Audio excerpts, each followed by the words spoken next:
जितनी मेरी समझ है जी, हरियाणा के महापौल में बीजेपी को बड़ा झटका लग सकता है। हरियाणा में कांग्रेस को 55 सीटें आ सकती हैं, तो भूपिंदर सिंह हुड्डा होंगे क्या अगले मुख्यमंत्री? ये बड़ी बात है। राहुल गांधी का जादू क्या चला है हरियाणा के अंदर, ये बड़ा प्रश्न होगा। राहुल गांधी क्या लगातार अपने प्रदर्शन को बेहतर कर रहे हैं? ये बड़ी बात है। राहुल गांधी की अगुवाई में कांग्रेस ने सीधी लड़ाई में, ऐसा लग रहा है एग्जिट पोल के मुताबिक, कि बीजेपी को हरा रही है कांग्रेस पार्टी सीधी लड़ाई के अंदर। हरियाणा में ये डायरेक्ट फाइट थी। सतीश के सिंह क्या कहना चाहते हैं कि राहुल गांधी का स्टॉक ऊपर बढ़ा है, इसमें अब कोई दो राय नहीं। भारतीय जनता पार्टी कुछ वास्तविकताओं को स्वीकार करने में बहुत कतरा रहे हैं। इसका लगातार उन्हें खामियाजा भुगतना पड़ा है और भुगतना पड़ेगा।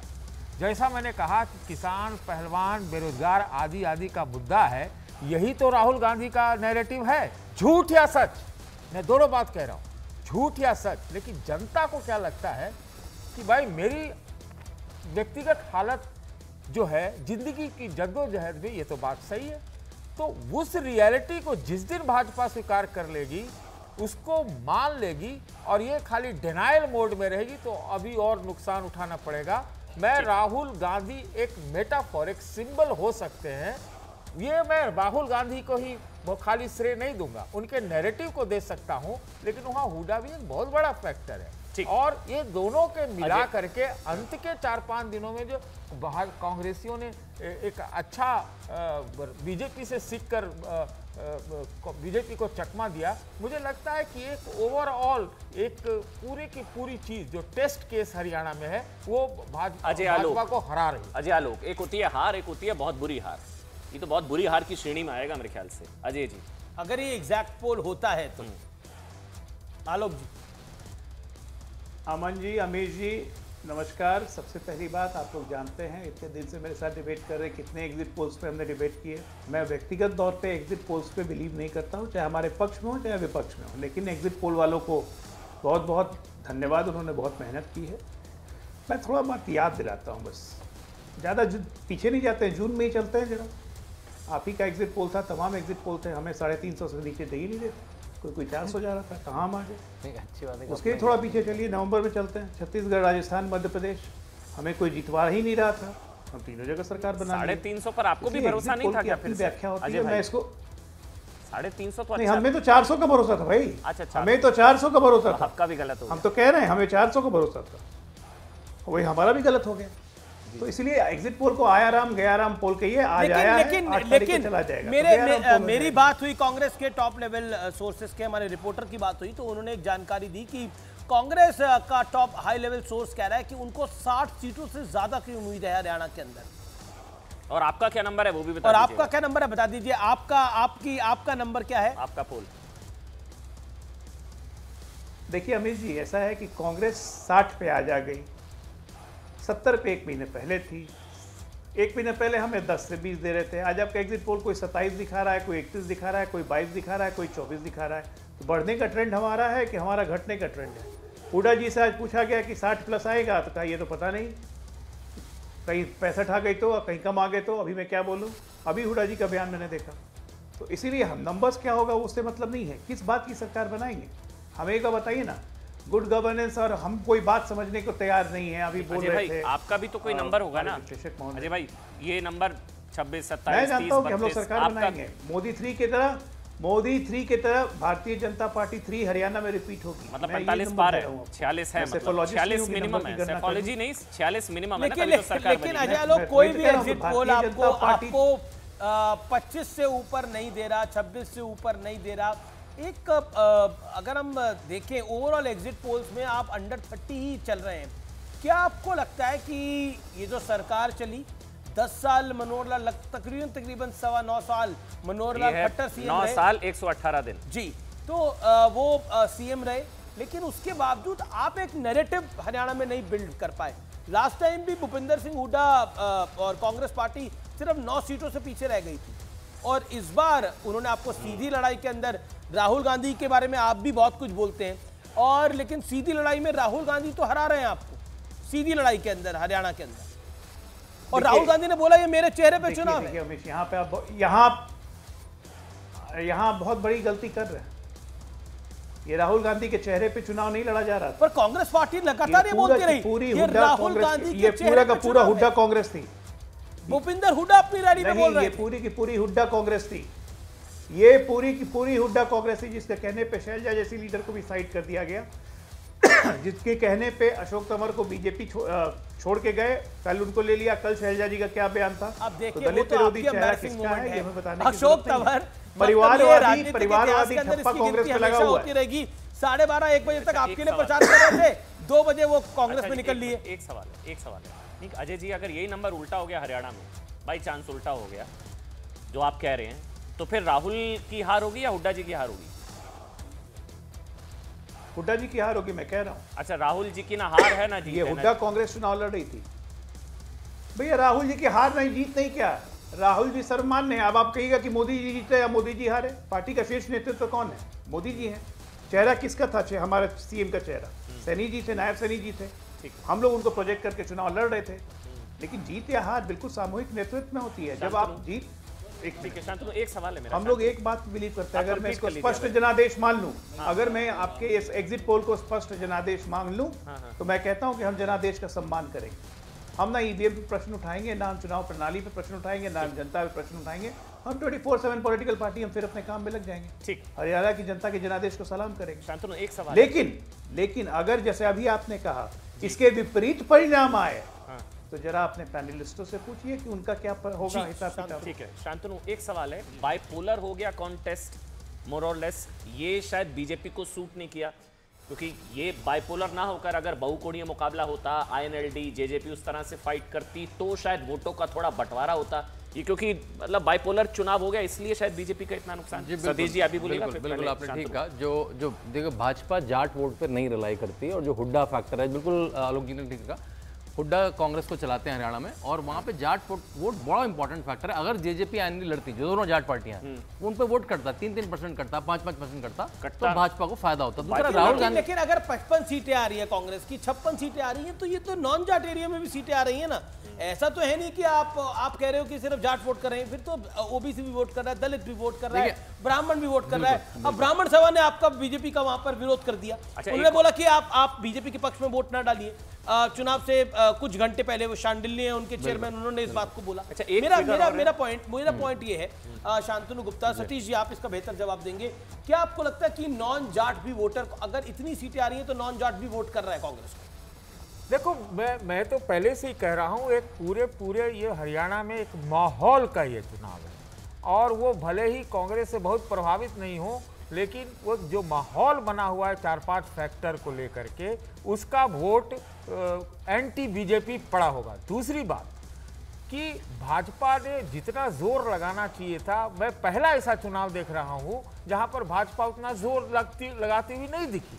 वहां तो बड़े बड़े नेताओं के यहाँ म्युनिसिपल कारपोरेशन के चुनाव में, एक सेकंड, म्युनिसिपल कारपोरेशन के चुनाव में रोड शो हो जाते हैं, वो दिखाई नहीं पड़ा। तीसरी बात मैं आपको और बताना चाहता हूं, भाजपा एक चेस के बिसात पे होता है ना, कि इसको भी लड़वा दो, यहाँ वो वोट काट लेगा, वोट कटवा हो जाएगा, ये 4000 काट लेगा, वो ये जो नकली गठबंधन और नकली चीजें भी हुई ना, वो मुझे लगता है कि कहीं न कहीं एक आत्मविश्वास की कमी नजर आ रही थी भाजपा में। वो चीज सारी कुछ दिखाई पड़ रही है, और वो मोमेंटम जो माहौल का है, किसान, पहलवान, जवान, बेरोजगार, फलां ठिकाना सब जोड़ लीजिए, झूठ या सच, वो सब उनके खिलाफ जाएगा। अच्छा, एक और चीज है अमीश, 2000 अभी जो लोकसभा चुनाव हुए शांतनु, उसमें कांग्रेस 46 सीटों पर लीड ले रही थी, 46 अगर उसको हम कन्वर्ट किया जाए। हाँ, लेकिन ये तो वो लोकसभा चुनाव जो भी जून में हुए, जून से अभी हम अक्टूबर में है, 4-5 महीने बाद ही 46 से 55 के आसपास, और मैं वोट शेयर भी मतलब ये तो लोकसभा चुनाव से भी बेहतर नतीजे हो गए कांग्रेस के लिए, अगर ये कन्वर्ट होते हैं। और अगर मैं वोट शेयर देखूं तो भाजपा का वोट शेयर 46%, 46 था, और कांग्रेस का 43 था, 3% उसमें आम आदमी पार्टी, 40 से 46 हुआ था। और नहीं, अभी मैं 2024 का बता रहा हूँ, और उसमें 3% आम आदमी पार्टी के साथ में लड़ी थी, उनका था। जो राहुल गांधी की बात में मैं कहना चाहूंगा, देखिए राहुल गांधी चुनाव के मिड में अमेरिका में घूमते हैं। सितंबर के आखिरी वीक तक चुनाव की रैली में भी नहीं जाते हैं, तो हुड्डा ने उनको रोका हुआ भी था एक तरह से, भाई आप नहीं आओ तो अच्छा है। तो अगर विक्ट्री होती है तो क्या ये है तो राहुल आपका नैरेटिव है कि क्या है उन्होंने राहुल रोका गांधी की हुआ विक्ट्री था। है? आज मुझे क्या- नहीं लगता क्या है राहुल गांधी की हुड्डा ऐसा कर सकते देखिए, हैं आप या तो- उनकी पॉलिटिकल हैसियत है अमित कि भाई, वो राहुल गांधी को रोक सकें। आपका सबसे बड़ा नेता वो क्यों नहीं जाएगा? अगर वो सबसे बड़ा नेता है तो वो जाए, बिल्कुल दिल्ली से उठ के हरियाणा में कोई दिक्कत नहीं है। सतीश जी तो उनके ना जाने से फायदा हुआ।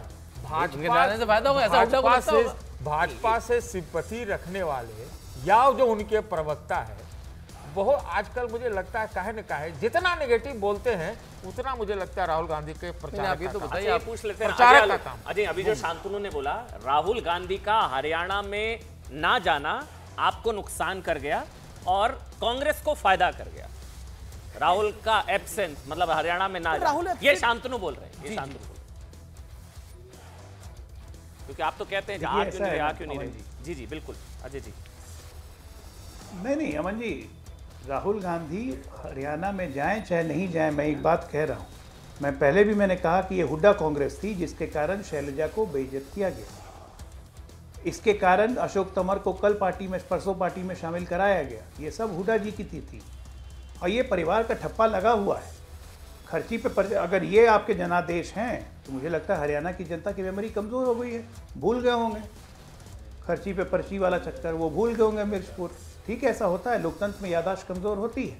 अब भारतीय जनता पार्टी से हमदर्दी रखने के लिए कोई राहुल गांधी को गाली तो नहीं देगा। अगर ऐसी सोच है तो ऐसी सोच बहुत महान है।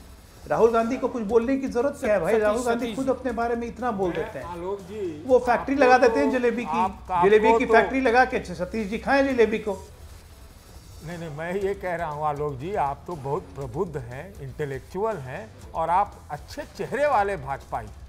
सबसे अच्छी बात है, अगर आप जिस भाषा में क्रिटिसिज्म करते हैं, हमला करते हैं, वही करते रहे, ये भाजपा के हित में है। और ज्यादा 3-5 करिएगा तो अभी 1-3 पर पहुंच जाइए। वो ये कह रहे हैं कि राहुल जाते तो बीजेपी का नंबर और थोड़ा बेहतर होता। वो ये समझाने की कोशिश नहीं, नहीं, ये सब कहने की जरूरत नहीं है। अच्छा कहना नहीं चाहिए। इतना ज्यादा अटैक मत कीजिए, तरीके से बात करिए। सारे भाजपाइयों से मेरा हाथ जोड़ के निवेदन है कि आप पॉलिटिकल डिस्कोर्स को एकदम गोली मारने जैसा मत ले जाइए। अधिकांश मैं देख रहा हूं प्रवक्ता ऐसे ही होते जा रहे हैं।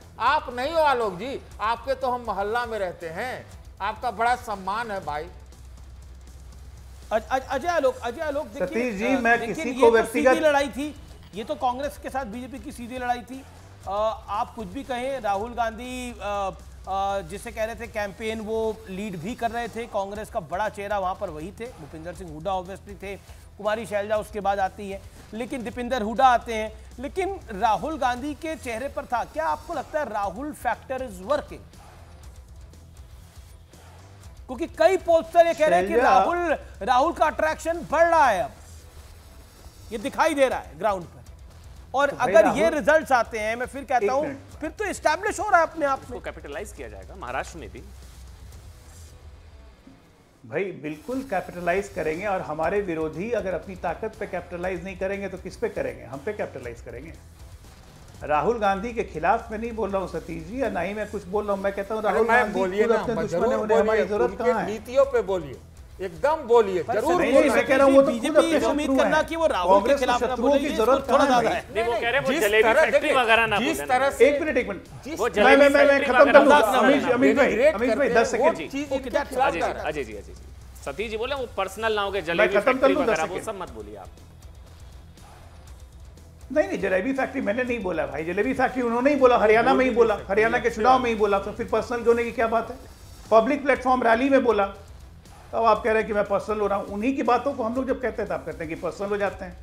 हम पर्सनल नहीं होते हैं। अमेरिका में उन्होंने ही बोला जो बोला कि समय आने पे हम आरक्षण समाप्त करेंगे, मैंने नहीं बोला।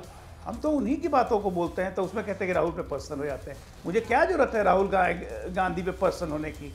कहाँ राहुल गांधी, कहाँ मैं? कोई पर्सन हो ही नहीं सकता। लेकिन बात जो यहाँ पे अमित- है, जो बेहतर है आलोक जी, आप काल्पनिक point आंकड़ों बात को करना लेकर हम बात हम कर रहे हैं बस कि अगर ये हो जाता है तो चलिए, एक मिनट, जो अमित मैं ने उसी सवाल में पूछा सवाल है। पूछा, आप लोगों ने सतीश जी से नहीं पूछा। अजय भाई, एक मिनट, एक आप सवाल लोगों ने सतीश जी छोड़िए से ना। बात नहीं पूछी मैं कि अगर यही आंकड़े रिवर्स हो जाते हैं तो क्या? नहीं, वो तो एक मिनट मैं पूछ रहा हूं, जो अमीश ने सवाल बार बार पूछा, ये 54 का क्रेडिट राहुल को क्यों नहीं?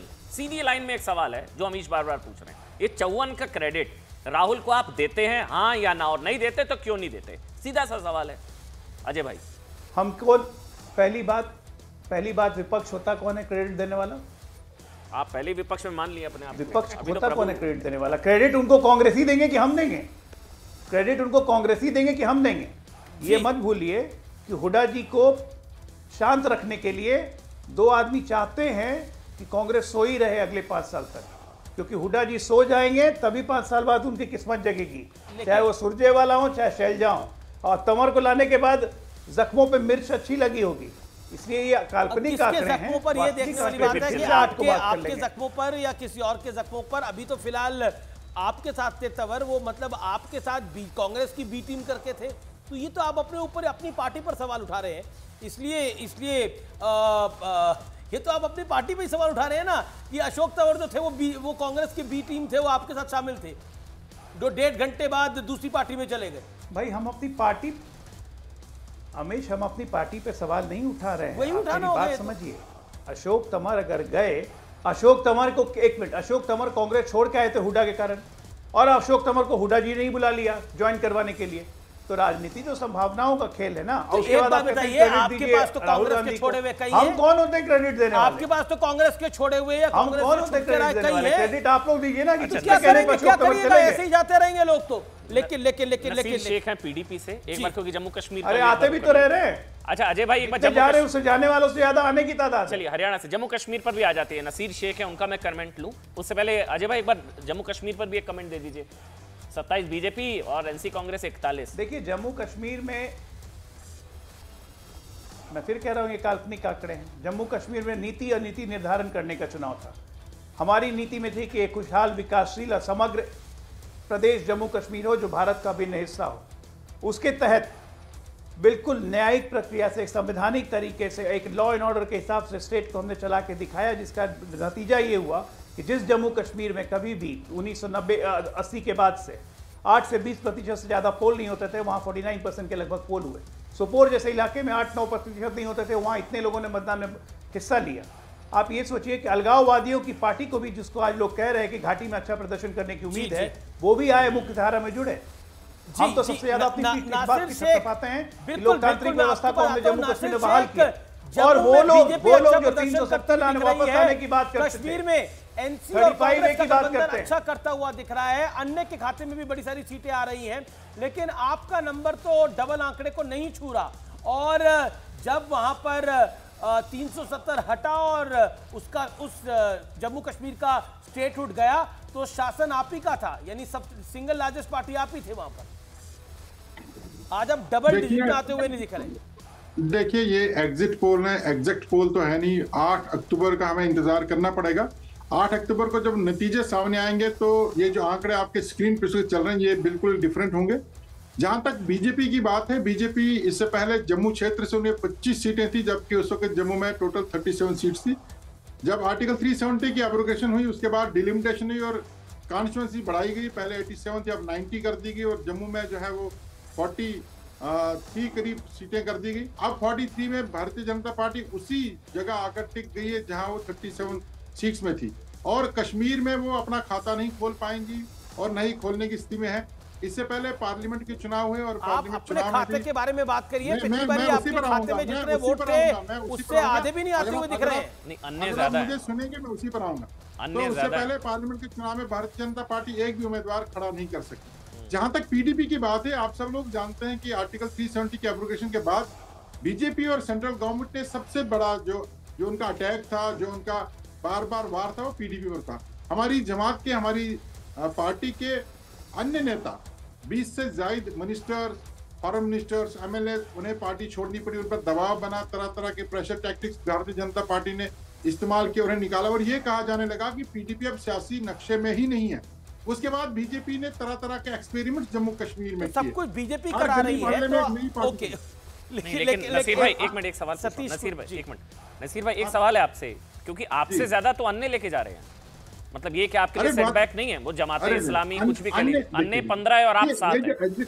ये जो एग्जिट पोल की बात कर रहे हैं ना, मैं उसी बात पर आ रहा हूँ कि हमारी पार्टी से नेता निकाले गए, ये कहा जाने लगा कि पीडीपी अब सियासी नक्शे पर नहीं है। लेकिन आज पीडीपी जो है, आपका आंकड़ा, मैं इस पर बिल्कुल यकीन नहीं करता हूँ जो आपका आंकड़ा, इस पे कोई मेरा मैं इस आंकड़े पे इत्तेफाक नहीं करता हूँ, लेकिन 8 अक्टूबर को आपको ये बात क्लियर हो जाएगी कि जम्मू कश्मीर में जो भी सरकार बनेगी वो सरकार पीडीपी के बगैर नहीं बनेगी और जम्मू कश्मीर में non BJP government. Satish ji आपकी इजाजत से एक सवाल मैं अजय भाई से ले रहा हूँ, जम्मू कश्मीर में नॉन आपकी बीजेपी इजाजत सरकार से बनेगी। नहीं, क्योंकि वो सवाल मेरे को हाँ आपसे जी। भी लेना है। अजय आलोक, नतीजे जो भी हों,